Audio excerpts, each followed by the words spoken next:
Hey everyone, it's finally here. Draconic Evolution is now available for Minecraft 1.20.1 and today we are diving into the basics of ores, crafting and energy storage. Now I really hope this guide helps you out, because while there are plenty of tutorials out there, they are mostly for the older version. As of now there's not much available for this new version, and currently the in-game guide information table is unavailable since Project Intelligence hasn't been updated yet. Keep an eye out, this could change at any time, but until then and even after, we have got this video to guide us through. Be sure to leave a like and subscribe. I have already got over 350 Minecraft tutorials on the channel. Alright, let's get started and enjoy.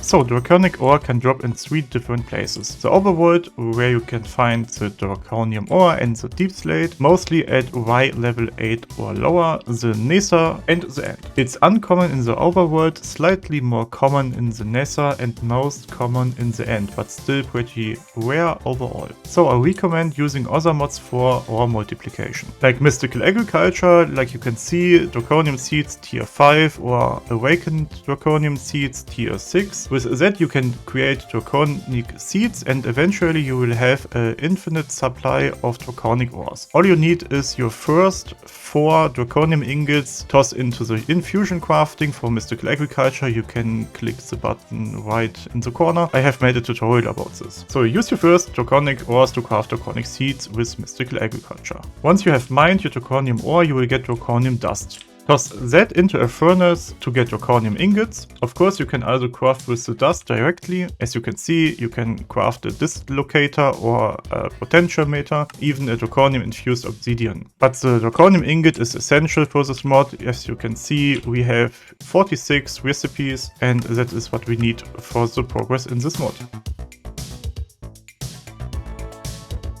Now, let's move on to the next important item, the Draconium core. You can craft it with 4 Draconium ingots, 4 gold ingot and 1 diamond. The next one is the Draconium fusion crafting injector. You need 2 diamonds, 1 Draconium core, 5 cobblestone or any stone variant and 1 block of iron. You need at least 8 from this. At last we need a fusion crafting core. You can craft it with 4 diamonds, 4 block of lapis lazuli and 1 Draconium core.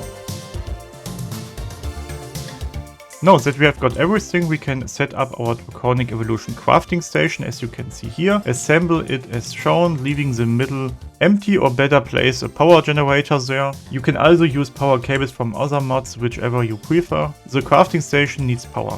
It's the point, and the generator works simply with coal.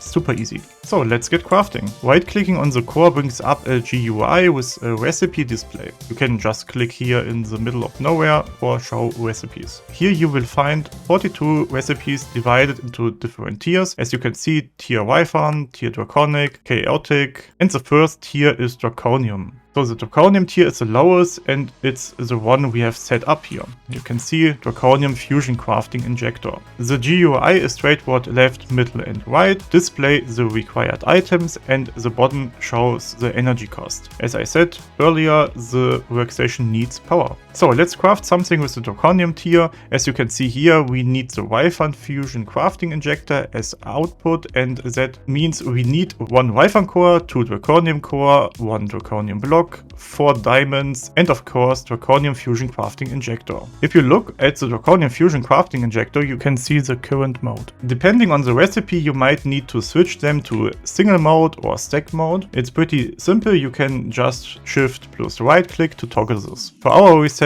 we are good to go with single mode. So we place these items here with a simple right click and place the Draconium Fusion Crafting Injector in the middle, and we are good to go, ready to craft. Now we click to craft and we can see, or we can hear, the Draconium Crafting Core is pumping up, charging the needed energy, and if it's done we can see a cool animation. It takes a bit, but it's fun to watch. So, and there you have it, your first mod item crafted. Nicely done.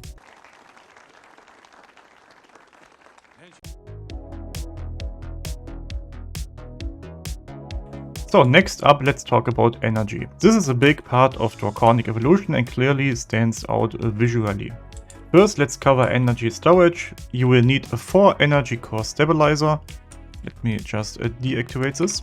So you need a 4 energy core stabilizer and 1 energy core. Depending on the tier, you might need more space. You can see as here is the highest tier, which means it's tier 8. And you can see we need here a bunch of blocks from Awakened Draconium block. And after this Draconium blocks, and I think you need something more, but you can see it in the building mode. Oh no. Just Draconium blocks. Okay. So right click the center to open the GUI where you can increase the tier level, as you can see here, and use the toggle build guide to see exactly how to set up everything. So you can build a tier 3 and toggle build guide, and you can see you need here a bunch of Draconium blocks. If we push it to tier 5, for example, you see you need some redstone block as well. Toggle build guide deactivated, you can't see it. Once you build, you can activate or deactivate the storage as needed, and if it's all correctly assembled, you see this animation. So to put energy, you will need an energy pylon and a glass block. So you set up the energy pylon right beside the energy core and put a glass above the energy pylon. And once you see a blue orb, you are good to go. Right click the orb to configure input and output. It's super simple. You can see the arrows on the left or to the middle. So once you've done this, you can click on the energy pylon and the energy will be straightforward to the energy core. You can see it with this violet bubbles. Now you will also want to craft a crystal binder with 1 diamond, 2 draconium ingots, 1 blaze rod and 1 draconium core to manage your energy connections, which will be crucial for energy distributions. So as you can see, if I put this crystal binder in my hand, I can see the directly connections between these crystals, and this is what we need to configure with our energy storage. So first, craft the Wi-Fi energy IO crystal, the basic energy relay crystal and the basic wireless energy crystal. Connect your energy source to the IO crystal, as you can see here, and use the crystal binder to transfer energy to other machines such as wireless or relay crystals. So we have here 1 relay crystal, we have 1 wireless crystal, and now I can with the crystal binder shift right click to the IO crystals, so you can see left in the corner block position save to tool. I can clear this, sneak right click in the ear, and of course again shift right click to switch the save position. Now I can with a normal right click combine this IO crystal with a wireless transfer, and you can see the blue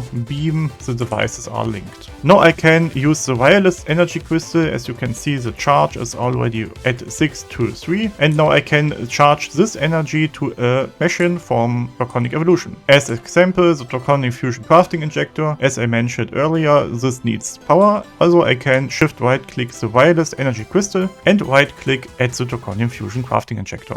Now this red beam appears and we are sure that this crafting injector gets energy. Of course I can store the energy too with a shift right click and the IO crystal and the right click and the energy relay, and we can see the charge are going up. So I can use the relay crystal to expand our network. So shift right click on the first energy relay, right click on the second, and you can see energy charge going through. And of course I can go to the next one. These crystals have different link limits. You can see it on the right side, links 0.8, the Wi-Fi 0 to 16 and the Draconic 0 to 32. Of course the same with the wireless energy crystal 0.4, 0.16, 0.8, 0.32 and 0.16, 0.64. So keep this in mind when setting up a large network. So of course I have not been able to illustrate everything, but hopefully I have been able to give you a good overview of the basics for now.